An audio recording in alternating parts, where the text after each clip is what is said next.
Hello friends, पीकेपी study point में आपका स्वागत है। इस वीडियो में हम सब साइंस के अति महत्वपूर्ण 25 ऑब्जेक्टिव क्वेश्चन को सॉल्व करेंगे जो आने वाले एग्जाम के लिए काफ़ी फायदेमंद होंगे। यदि आप शुरू से लास्ट तक वीडियो को देखेंगे तो आपको भी बहुत सारी जानकारी प्राप्त होंगे। तो देखते हैं एक नंबर क्वेश्चन क्या है। एक नंबर क्वेश्चन है द्रव्यमान बटे आयतन किसके बराबर होता है।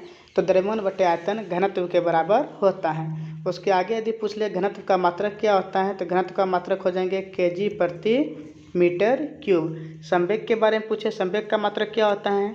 संवेग का मात्रक हो जाएंगे केजी मीटर प्रति सेकेंड। और बल का मात्रक पूछे, बल का मात्रक क्या होता है तो बल का मात्रक होता है केजी मीटर प्रति सेकेंड स्क्वायर। और केजी मीटर प्रति सेकेंड स्क्वायर को ही हम क्या कहते हैं, न्यूटन कहते हैं। ठीक है, उसके आगे देखते हैं जड़त्व के बारे में। तो जड़त्व किससे संबंधित हैं तो जड़त्व द्रव्यमान से संबंधित हैं, इस बात को याद रखिएगा। उसके आगे देख लेते हैं किस वस्तु का जड़त्व ज़्यादा होगा और किस वस्तु का जड़त्व कम होगा। यदि ये बात पूछ ले तो जिस वस्तु का द्रव्यमान जितना ज़्यादा होगा उस वस्तु का जड़त्व भी उतना ही ज़्यादा होगा। कहने का मतलब एक है 10 केजी का वस्तु, दूसरा है 7 केजी का वस्तु। तो किसका जड़त्व ज़्यादा हो जाएगा तो 10 केजी वाले वस्तु का जड़त्व ज़्यादा होगा और 7 केजी वाले वस्तु का जड़त्व कम होगा। उसके आगे देखते हैं 2 नंबर क्वेश्चन। 2 नंबर क्वेश्चन है हमारे पास, वर्षा नापने के काम में आने वाला उपकरण कौन सा है। अर्थात वर्षा को किस यंत्र की सहायता से मापा जाता है। तो वर्षा मापने वाला उपकरण कौन सा है, रेन गेज है, इस बात को याद रखिए। रडार की सहायता से क्या मापते हैं हम तो रडार की सहायता से वायुयान की स्थिति ज्ञात करते हैं। सिस्मोग्राफ की सहायता से क्या पता चलता है तो भूकंप। ठीक है ना। उसके आगे भूकंप के बारे में स्थिति ज्ञात करते हैं और फेदोमीटर की सहायता से समुद्र की गहराई मापते हैं। एक बार फिर से देख लीजिए पूरी तरह से। रडार की सहायता से वायुयान की स्थिति ज्ञात करते हैं, सिस्मोग्राफ के माध्यम से भूकंप का जानकारी प्राप्त होता है और रेन गेज के माध्यम से वर्षा मापते हैं, फेदोमीटर की सहायता से समुद्र की गहराई मापते हैं। कभी कभी आपसे क्वेश्चन रडार का फुल फॉर्म के बारे में पूछ सकते हैं। रडार का फुल फॉर्म क्या होता है तो आपको बताना है रडार का फुल फॉर्म क्या होता है, रेडियो डिटेक्शन एंड रेंजिंग। फिर से देखिए, रेडियो डिटेक्शन एंड रेंजिंग। उसके आगे देखते हैं 3 नंबर क्वेश्चन। 3 नंबर क्वेश्चन है रेडियम का खोज किसने किया था। तो रेडियम का खोज किसने किया था, मैडम क्यूरी ने। अच्छा, रेडियम का बात आया तो रेडियम का खोज मैडम क्यूरी ने तो किया था। रेडियम का यदि परमाणु संख्या पूछ ले तो आपको बताना है रेडियम का परमाणु संख्या कितना होता है, 88 होता है। साथ ही साथ रेडियम का प्रमुख अयस्क कौन सा है तो रेडियम का प्रमुख अयस्क है पिंच ब्लेंड, इस बात को याद रखिएगा। उसके आगे यदि देख लेते हैं हम एनरिको फर्मी के बारे में तो नाभिकीय रिएक्टर को सर्वप्रथम किसने बनाया था, एनरिको फर्मी ने बनाया था। परमाणु का खोज किसने किया था, जॉन डाल्टन ने। और प्रकाश विद्युत प्रवाह का खोज किसने किया था, आइंस्टीन नामक वैज्ञानिक ने किया था।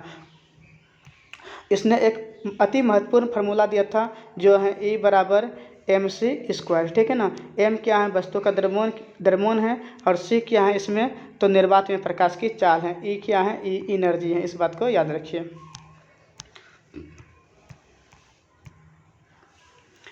4 नंबर क्वेश्चन है हमारे पास, निम्नलिखित में कौन सा प्रकृति में कभी अकेला नहीं होता है। तो बल प्रकृति में कभी भी अकेला नहीं होता है। उसके आगे यदि पूछ ले बल का मात्रक क्या होता है तो बल का मात्रक क्या बताएंगे, न्यूटन होता है। उसके आगे देखिए न्यूटन के गति के कितने नियम हैं तो न्यूटन के गति के 3 नियम हैं। तो न्यूटन के गति के प्रथम नियम से बल का परिभाषा मिलता है।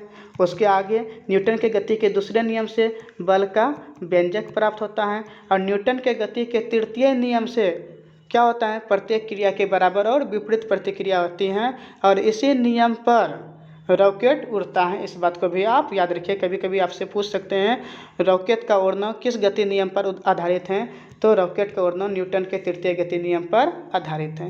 उसके आगे देख लेते हैं जड़त्व। तो बता दिए जड़त्व किससे संबंधित है, द्रव्यमान से संबंधित है। संवेग का मात्रक क्या होता है, केजी मीटर प्रति सेकेंड। और वेग का मात्रक पूछेंगे तो क्या बताएंगे, मीटर प्रति सेकेंड। उसके आगे सबका परिभाषा भी बता देते हैं हम आपको। संवेग द्रव्यमान और वेग के गुणनफल को हम संवेग कहते हैं और विस्थापन में परिवर्तन की दर को वेग कहते हैं। उसके आगे देख लेते हैं 5 नंबर क्वेश्चन क्या है, 5 नंबर क्वेश्चन है हमारे पास, 10 kg द्रव्यमान वाली एक वस्तु 2 मीटर प्रति सेकंड वेग के साथ गतिमान है, वस्तु में निहित संवेग ज्ञात करें। तो हमें द्रव्यमान का वैल्यू 10 kg दिया गया है और वेग का वैल्यू 2 मीटर प्रति सेकंड दिया गया है, और पूछता क्या है, तो पूछता है वस्तु का संवेग कितना होगा। तो चलते हैं संवेग बराबर सूत्र लिखना स्टार्ट करते हैं। संवेग बराबर सूत्र क्या होता है अभी तुरंत बताएं हम। संवेग बराबर हो जाएंगे आपका द्रव्यमान गुना वेग। वस्तु का द्रव्यमान कितना दिया है, वस्तु का द्रव्यमान दिया गया है 10 kg और वेग कितना दिया गया है 2 मीटर प्रति सेकंड। 10 गुना 2 करेंगे तो आएंगे 20 और इसका मात्रक लिखेंगे तो kg मीटर प्रति सेकंड। तो हम देखते हैं 20 kg मीटर प्रति सेकंड कई नंबर ऑप्शन में हैं।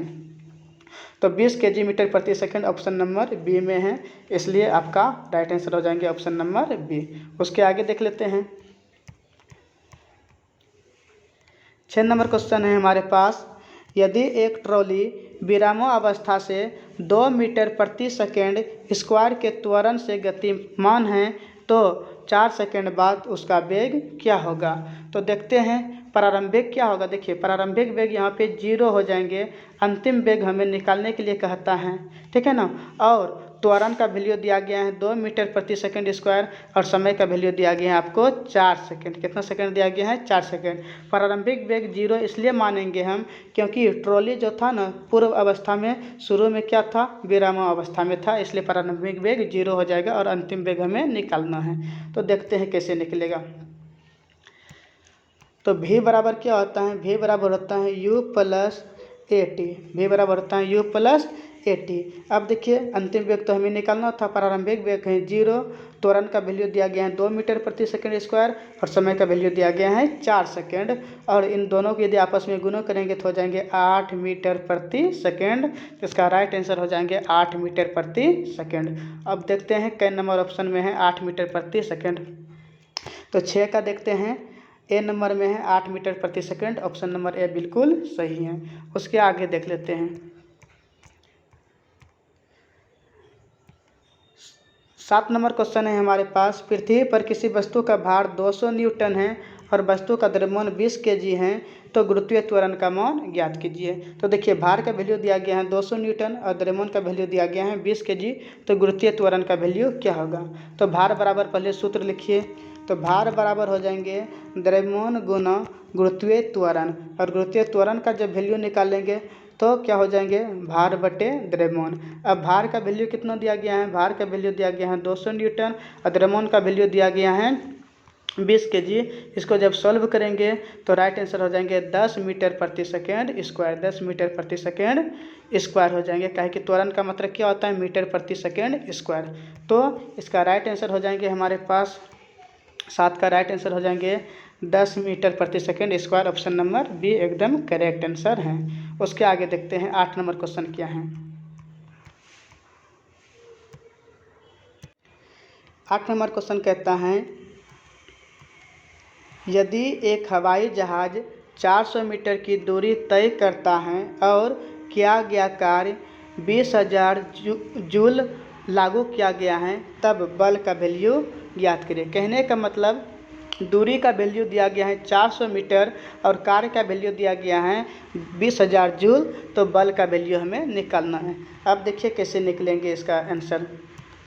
कार्य बराबर क्या सूत्र जानते हैं हम शुरू से, कार्य बराबर सूत्र होता है बल गुना विस्थापन। बल गुना विस्थापन, हमें बल का वैल्यू निकालना है और कार्य का वैल्यू दिया गया है 20,000 जूल। 20,000 जूल बल का वैल्यू तो निकालने की ज़रूरत है।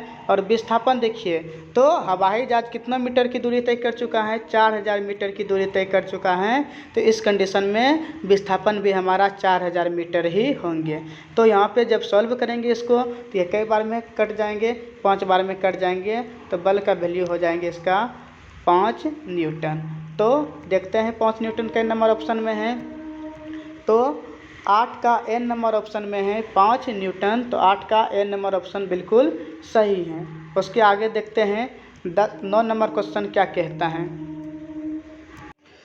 9 नंबर क्वेश्चन है हमारे पास, निकट दृष्टि दोष को किस लेंस के द्वारा दूर किया जा सकता है? तो निकट दृष्टि दोष को किस लेंस के द्वारा दूर करते हैं? तो इसका राइट आंसर हो जाएंगे अवतल लेंस के द्वारा दूर करते हैं। अब देखते हैं दृष्टि दोष से संबंधित महत्वपूर्ण क्वेश्चन कौन कौन सा बन सकते हैं। तो हम लिखते हैं एक और से। तो निकट का बात करें जब, तो निकट दृष्टि दोष को हम अवतल लेंस की सहायता से दूर करते हैं। उसके आगे बोल दे यदि दूर दृष्टि दोष को किस लेंस की सहायता से दूर करते हैं? तो दूर दृष्टि दोष को उत्तल लेंस की सहायता से दूर करते हैं। और जरा दृष्टि दोष का बात करें तो जरा दृष्टि दोष को किस लेंस की सहायता से दूर कर सकते हैं? तो इसका आंसर हो जाएंगे बाईफोकल लेंस, बाईफोकल लेंस। उसके आगे यदि बोल दे कि अबिंदुकता को किस लेंस की सहायता से दूर करते हैं? तो अबिंदुकता को बेलनाकार लेंस की सहायता से, बेलनाकार लेंस की सहायता से दूर करते हैं। ठीक है ना। उसके आगे देख लेते हैं, उसके आगे 10 नंबर क्वेश्चन क्या है। 10 नंबर क्वेश्चन देखिए क्या कहते हैं, सोना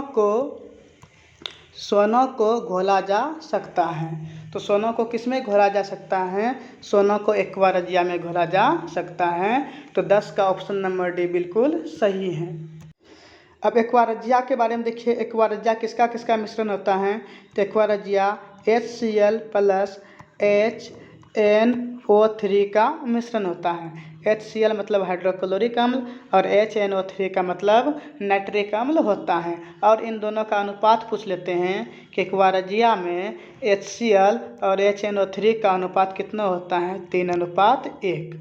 उसके आगे यदि पूछ लेंगे बेंजीन के बारे में कि बेंजीन का अनुसूत्र क्या होता है, तो आपको बताना है C6H6। मेथेनॉल का अनुसूत्र क्या होता है? C2H5OH। तो 10 नंबर क्वेश्चन से हमें इतना जानकारी प्राप्त हुआ। उसके आगे देख लेते हैं सोना के बारे में। देखिए सोना के बारे में और कुछ जान लेते हैं। सोना का परमाणु संख्या पूछेंगे तो आपको बताना है 79 और परमाणु संख्या तो पूछेंगे तो आपको बताना है AU। और सोना सर्वाधिक तन्य धातु होता है। 1 ग्राम सोना से लगभग 2 किलोमीटर लंबी तार हम खींच सकते हैं। उसके आगे देख लेते हैं। उसके आगे है हमारे पास न्यूलैंड्स के अष्टक नियम में निम्न तत्वों में से अंतिम तत्व कौन सा था? तो न्यूलैंड्स ने जो अष्टक नियम का प्रतिपादन किया था, जो संगीत के सातों स्वर पर आधारित था, उस वर्गीकरण में अंतिम तत्व कौन सा था? तो अंतिम तत्व क्या हो जाएंगे? Option number D thorium. अंतिम तत्व कौन सा था न्यूलैंड्स के अष्टक नियम में? थोरियम। अब थोरियम का परमाणु संख्या कितना होता है? तो थोरियम का परमाणु संख्या होता है 90 और परमाणु संकेत पूछेंगे तो आपको बताना है TH। अब देखिए थोरियम का प्रमुख अयस्क कौन सा है? तो थोरियम का प्रमुख अयस्क होता है मोनाजाइट, याद रखिएगा मोनाजाइट। और रेडियम का प्रमुख अयस्क होता है पिंच ब्लेंड। उसके आगे देखते हैं, ऑप्शन को हम सॉल्व करते हैं। अब ब्रोमीन के बारे में पूछे तो इसका संकेत होता है Br और परमाणु संख्या होता है 35। और एकमात्र ओ धातु जो द्रव अवस्था में पाया जाता है तो उसका आंसर हो जाएंगे ब्रोमीन। हाइड्रोजन का परमाणु संख्या 1 और आवर्त सारणी का पहला तत्व कौन सा है? हाइड्रोजन है। रुबिडियम का यदि बात करें तो रुबिडियम का परमाणु संख्या 37 होता है और ये जो है ना पहला आवर्त का पहला सदस्य है, याद रखिएगा। आवर्त सारणी में पहला आवर्त का प्रथम सदस्य कौन सा है? रुबिडियम है। उसके आगे देखते हैं 12 नंबर क्वेश्चन।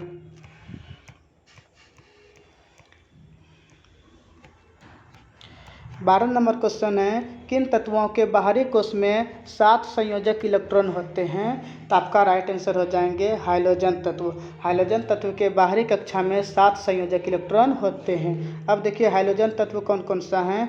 तो fluorine, chlorine, bromine, iodine. Fluorine का परमाणु संख्या कितना होता है? 9 होता है। क्लोरीन का कितना है? 17। ब्रोमीन का कितना होता है? 35 होता है। आयोडीन का परमाणु संख्या कितना होता है? तो आयोडीन का परमाणु संख्या 53 होता है। उसके आगे देख लेते हैं निष्क्रिय गैस के बारे में। तो निष्क्रिय गैस के बाहरी कक्षा में कितने इलेक्ट्रॉन होते हैं? 2 इलेक्ट्रॉन होते हैं। एकमात्र निष्क्रिय गैस हीलियम है जिसके बाहरी कक्षा में कितने इलेक्ट्रॉन है? 2। और अन्य सभी निष्क्रिय गैस के बाहरी कक्षा में 8 इलेक्ट्रॉन होते हैं। उसके आगे देखते हैं निष्क्रिय गैस कौन कौन सा है? तो हीलियम है, नियॉन, आर्गन, क्रिप्टॉन, जेनॉन और रेडॉन, ये सभी अक्रिय गैस हैं। उसके आगे देखते हैं संक्रमण तत्व, तो डी ब्लॉक के तत्व को संक्रमण तत्व कहते हैं और एफ ब्लॉक के तत्व को अंतर संक्रमण तत्व कहते हैं। अब बात आया ब्लॉक का, तो ब्लॉक जो होते हैं एस पी डी और एफ। तो एस ब्लॉक में अधिकतम कितना इलेक्ट्रॉन रह सकते हैं 2, पी ब्लॉक में अधिकतम कितना इलेक्ट्रॉन रह सकते हैं 6 और डी ब्लॉक में अधिकतम कितना इलेक्ट्रॉन रह सकते हैं 10 और एफ ब्लॉक में अधिकतम कितना इलेक्ट्रॉन रह सकते हैं 14 इलेक्ट्रॉन रह सकते हैं। इन सभी बातों को याद रखने की ज़रूरत है। उसके आगे देख लेते हैं 13 नंबर क्वेश्चन क्या है। 13 नंबर क्वेश्चन है हमारे पास CaSO4 × 2H2O को क्या कहा जाता है। CaSO4 × 2H2O को क्या कहा जाता है, तो इसे जिप्सम कहा जाता है। क्या कहा जाता है, जिप्सम। अब पूछ लेते हैं जिप्सम के एक अणु में जल के कितने अणु मौजूद होते हैं, तो 2 अणु मौजूद होते हैं। उसके आगे देख लेते हैं प्लास्टर ऑफ पेरिस का अणुसूत्र। यदि आपसे पूछ लेंगे कि प्लास्टर ऑफ पेरिस का अणुसूत्र क्या होते हैं, तो आपको बताना है CaSO4 × 12H2O, याद रखिएगा। और बिना बुझा व चूनों का अणुसूत्र क्या होता है, CaO कैल्शियम ऑक्साइड, और बुझा व चूनों का अणुसूत्र होता है CaOH का होल 2। तो इन सभी बातों को याद रखिएगा, सभी फार्मूला काफ़ी इम्पोर्टेंट हैं। उसके आगे देख लेते हैं 14 नंबर क्वेश्चन। 14 नंबर क्वेश्चन है धातु कर्म एक प्रक्रिया है तथा धातु कर्म किसे कहते हैं, तो अयस्क से धातुओं के निष्कर्षण और शोधन की प्रक्रिया को धातु कर्म कहते हैं। तो 14 का ऑप्शन सी बिल्कुल सही है। ऑप्शन नंबर ए में देखिए क्या लिखा हुआ है। ऑप्शन ए में लिखा हुआ है लोहे में जंग लगना। तो लोहे में जंग लगने से लोहे का भार बढ़ जाता है। ये क्वेश्चन पूछते हैं कि यदि लोहे में जंग लग जाए तो लोहे का भार क्या होगा, तो लोहे का भार बढ़ जाता है, ठीक है ना। उसके आगे देखते हैं लोहे में जो जंग लगता है तो किस रंग का होता है, तो लोहे में लगा जंग लाल भूरे रंग का होता है, ठीक। ये सब क्वेश्चन ग्रुप डी में पूछे जा चुके हैं। उसके आगे देखते हैं 15 नंबर क्वेश्चन क्या है। 15 नंबर क्वेश्चन है संतृप्त हाइड्रोकार्बन को क्या कहा जाता है, तो संतृप्त हाइड्रोकार्बन को एल्केन कहा जाता है, ठीक है ना। और वो संतृप्त हाइड्रोकार्बन 2 प्रकार के होते हैं, जो एल्कीन और एल्काइन है। अब सभी का अणुसूत्र देख लेते हैं कि एल्केन, एल्कीन और एल्काइन का अणुसूत्र क्या होता है, क्योंकि ये भी एग्जाम में पूछ सकते हैं आपसे। तो एल्केन के बारे में देखते हैं, तो एल्केन का अणुसूत्र हो जाएगा CnH2n+2। एल्कीन का अणुसूत्र पूछे यदि, तो आपको बताना है CnH2n। और एल्काइन का अणुसूत्र यदि पूछे कि एल्काइन का अणुसूत्र क्या होता है, तो इसका आंसर हो जाएंगे CnH2n-2। इन सभी बातों को आप याद रखिएगा अच्छी तरीके से। उसके आगे यदि देख ले हम, एल्केन में कार्बन कार्बन परमाणु के बीच सिंगल बॉन्ड होता है, एल्कीन में किन्हीं 2 कार्बन परमाणु के बीच डबल बॉन्ड होता है, और एल्काइन में किन्हीं 2 कार्बन परमाणु के बीच ट्रिपल बॉन्ड होता है। इन सभी बातों को याद रखिए। उसके आगे देख लेते हैं 16 नंबर क्वेश्चन है हमारे पास एथेनोइक एसिड का सामान्य नाम क्या है, अर्थात एथेनोइक अम्ल का साधारण नाम क्या है, तो इसका साधारण नाम है एसिटिक अम्ल। अब देख लेते हैं इन सभी का सूत्र क्या क्या होता है। तो एसिटिक अम्ल का सूत्र यदि बोले तो CH3COOH होता है। अच्छा, ब्यूटेनोइक एसिड का सूत्र क्या होता है, तो ब्यूटेनोइक एसिड का सूत्र हो जाएंगे आपका C3H7COOH। अच्छा, यदि पूछ लेंगे प्रोपेनोइक एसिड का सूत्र क्या होता है, तो प्रोपेनोइक एसिड का सूत्र हो जाएंगे आपके पास C2H5COOH। और फॉर्मिक एसिड का सूत्र बोलेंगे तो आपको बताना है HCOOH। अब देख लेते हैं इन सभी से संबंधित और सब क्वेश्चन क्या क्या बन सकता है। तो चींटी के डंक में कौन सा अम्ल पाया जाता है, तो आपको बताना है फॉर्मिक अम्ल। और विटामिन सी का रासायनिक नाम पूछेंगे तो एसिटिक अम्ल, कार्बोक्सिलिक अम्ल, इस बात को याद रखिएगा।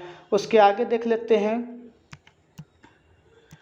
फिर से एक बार देख लेते हैं फॉर्मिक अम्ल के बारे में। तो चींटी के डंक में कौन सा अम्ल पाया जाता है? फॉर्मिक अम्ल। और फॉर्मिक अम्ल को ही हम कहते हैं मेथोनोइक अम्ल। एसिटिक अम्ल के बारे में पूछे तो एसिटिक अम्ल का अनुसूत्र होता है CH3CH3COOH। उसके आगे देख लेते हैं। उसके आगे क्वेश्चन 17 नंबर देखिए क्या है। 17 नंबर क्वेश्चन है हमारे पास, एक सोलर सेल किससे बना होता है? तो सोलर के सेल किससे बना होता है? सिलिकॉन से बना होता है। उसके आगे सिलिकॉन का यदि परमाणु संख्या पूछेंगे तो आपको क्या बताना है? सिलिकॉन का परमाणु संख्या 14 होता है। गैलियम का परमाणु संख्या कितना होता है? तो गैलियम का परमाणु संख्या आपको बताना है 31। और कार्बन का परमाणु संख्या 6 होता है। टेफ्लॉन के बारे में यदि पूछे कि नॉन स्टिक बर्तन का ऊपरी परत किसका बना होता है? तो नॉन स्टिक बर्तन का ऊपरी परत टेफ्लॉन का बना होता है। उसके आगे देख लेते हैं 18 नंबर क्वेश्चन क्या है। 18 नंबर क्वेश्चन है हमारे पास, निम्नलिखित रोगों में से कौन सा एक आनुवंशिक विकार है?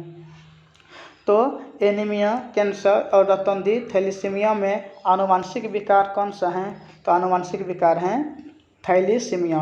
इस रोग में बच्चे के शरीर में RBC का निर्माण नहीं होता है। उसके आगे यदि देख लें हम एनीमिया, लोहे की कमी से कौन सा रोग होता है? तो लोहे की कमी से एनीमिया नामक रोग हो जाता है। और लोहे की अधिकता से कौन सा रोग होता है? तो लोहे की अधिकता से लोहमायता रोग होता है। उसके आगे देखिए यदि विटामिन A की कमी से कौन सा रोग होता है? तो रतौंधी। और कैंसर के बारे में, कैंसर का इलाज किससे किया जाता है? तो कोबाल्ट 60 से कैंसर का इलाज किया जाता है। उसके आगे देखते हैं 19 नंबर क्वेश्चन। 19 नंबर क्वेश्चन है हमारे पास, निम्न में से कौन सा जीव पुनर्जनन और मुकुलन के द्वारा प्रजनन करता है? तो इसका आंसर हो जाएंगे हाइड्रा। हाइड्रा जो है ना पुनर्जनन और मुकुलन के द्वारा प्रजनन करता है। उसके आगे देख लेते हैं 20 नंबर क्वेश्चन क्या है। 20 नंबर क्वेश्चन है हमारे पास, निम्न में से किस पशु में छोटी आंत सबसे छोटी होती है? अब देखिए शाकाहारी और एक तो होता है मांसाहारी। तो जितना भी मांसाहारी पशु होते हैं, जीव होते हैं, उसकी छोटी आंत की लंबाई क्या होती है? छोटी होती हैं। और शाकाहारी जीवों की छोटी आंत की लंबाई बड़ी होती है मांसाहारी की तुलना में। अब देख लेते हैं इनमें कौन शाकाहारी जीव है और इनमें कौन मांसाहारी जीव है। तो छोटी आंत की लंबाई छोटी किसकी होगी? 4 ऑप्शन है। इनमें जो मांसाहारी जीव हैं उसकी छोटी आंत की लंबाई बिल्कुल छोटी हो जाएंगे। तो इसका राइट आंसर क्या हो जाएंगे? शेर। क्योंकि शेर एक मांसाहारी जीव है, इसलिए इसकी छोटी आंत की लंबाई सबसे छोटी है। गाय शाकाहारी जानवर हैं, खरगोश भी शाकाहारी हैं और बकरी भी शाकाहारी हैं। उसके आगे देख लेते हैं। नेक्स्ट क्वेश्चन है हमारे पास, इनमें से कौन सा एक रक्त समूह नहीं है? तो कौन सा रक्त समूह नहीं है? तो आपको बताना है C। तो रक्त समूह जो है ना C से संबंधित नहीं है। रक्त समूह 4 प्रकार के होते हैं। कौन कौन है? A, ये है B, एक होता है AB और नेक्स्ट होता है O। अब इन सब का खोज किसने किया था? रक्त समूह का खोज किसने किया था? तो आपको बताना है रक्त समूह का खोज कार्ल लेडस्टीनर ने किया था। कब किया था? 1900 ईस्वी में। और जिसके लिए इसको 1930 ईस्वी में नोबेल पुरस्कार भी दिया गया था। उसके आगे यदि देखें रक्त समूह O को सर्वदाता रक्त समूह कहा जाता है और रक्त समूह AB को सर्वग्राही रक्त समूह कहा जाता है। इन सभी बातों को आप याद रखिए। उसके आगे देख लेते हैं 22 नंबर क्वेश्चन क्या है। 22 नंबर क्वेश्चन है हमारे पास, नारी की धड़कन डैश से मापी जाती हैं। तो नारी की धड़कन किसके द्वारा मापी जाती हैं? धमनी के द्वारा मापी जाती हैं। अब बात आया धमनी का, तो धमनी में शुद्ध रक्त का बहाव होता है और शिरा में अशुद्ध रक्त का बहाव होता है। उसके आगे देख लेते हैं यदि तंत्रिका तंत्र के बारे में पूछे तो मनुष्य के शरीर की सबसे लंबी कोशिका कौन सा है? तंत्रिका तंत्र है। इस बात को याद रखिए। और कोशिका के बारे में यदि पूछे जीवन की संरचनात्मक तथा क्रियात्मक इकाई को क्या कहते हैं? कोशिका कहते हैं। उसके आगे 23 नंबर क्वेश्चन क्या है हमारे पास, 23 नंबर क्वेश्चन है, वृषण से कौन सा हार्मोन स्रावित होता है? तो वृषण से कौन सा हार्मोन स्रावित होता है? टेस्टोस्टेरोन। अर्थात टेस्टोस्टेरोन जो है ना नर लिंग हार्मोन है, इस बात को भी आप याद रखिएगा। इंसुलिन के बारे में यदि पूछे तो अग्नाशय के बीटा कोशिका से इंसुलिन हार्मोन का स्राव होता है। और एस्ट्रोजन एक प्रकार का मादा हार्मोन है। और थायरोक्सिन हार्मोन का यदि बात करें तो थायरोक्सिन हार्मोन का स्राव थायराइड ग्रंथि से होता है। उसके आगे यदि देखें इंसुलिन के बारे में तो इंसुलिन की कमी से मधुमेह रोग होता है और आयोडीन की कमी से घेंघा रोग होता है, जिसको गलकंड भी कहते हैं और ग्वाइटर के नाम से भी जाना जाता है। तो इसका 23 नंबर का ऑप्शन नंबर ए बिल्कुल सही है कि वृषण से टेस्टोस्टेरोन हार्मोन का स्राव होता है। उसके आगे देख लेते हैं 24 नंबर क्वेश्चन है हमारे पास, किसमें हार्मोन सामान्यतः अनुपस्थित होता है? तो सामान्यतः हार्मोन किसमें अनुपस्थित होता है? तो जीवाणु में हार्मोन क्या होते हैं? अनुपस्थित होते हैं। इस बात को आप याद रखिएगा। अब जीवाणु का खोज किसने किया था? तो जीवाणु का खोज ल्यूवेनहोक ने किया था। ठीक है, इन्हें भी हमें याद रखने की ज़रूरत है। 25 नंबर क्वेश्चन देखते हैं क्या कहते हैं। 25 नंबर क्वेश्चन है, निम्नलिखित में से कौन सा विटामिन वसा में विलय नहीं है? वसा में विलय नहीं है कौन कौन है? तो देखिए विटामिन जो है ना दो तरह से विलय होता है। एक होता है पानी में, तो पानी में घुलनशील विटामिन कौन कौन है? बी और सी हैं। और अन्य सभी जो बच गया वे सभी किसमें घुलनशील होता है?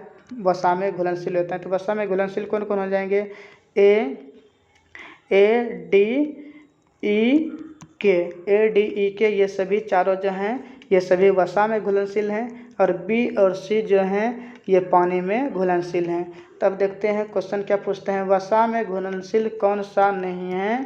तो विटामिन सी तो पानी में घुलनशील है, इसलिए ऑप्शन नंबर हमारा डी बिल्कुल सही है। उसके आगे यदि बात करें विटामिन के का रासायनिक नाम यदि आपसे पूछेंगे तो आप क्या बताएंगे? विटामिन के का रासायनिक नाम होता है फिलोक्विनोन। विटामिन डी का यदि पूछेंगे, विटामिन डी का रासायनिक नाम क्या होता है? कैल्सीफेरॉल। विटामिन ए का रासायनिक नाम यदि पूछ ले कि विटामिन ए का रासायनिक नाम क्या होता है?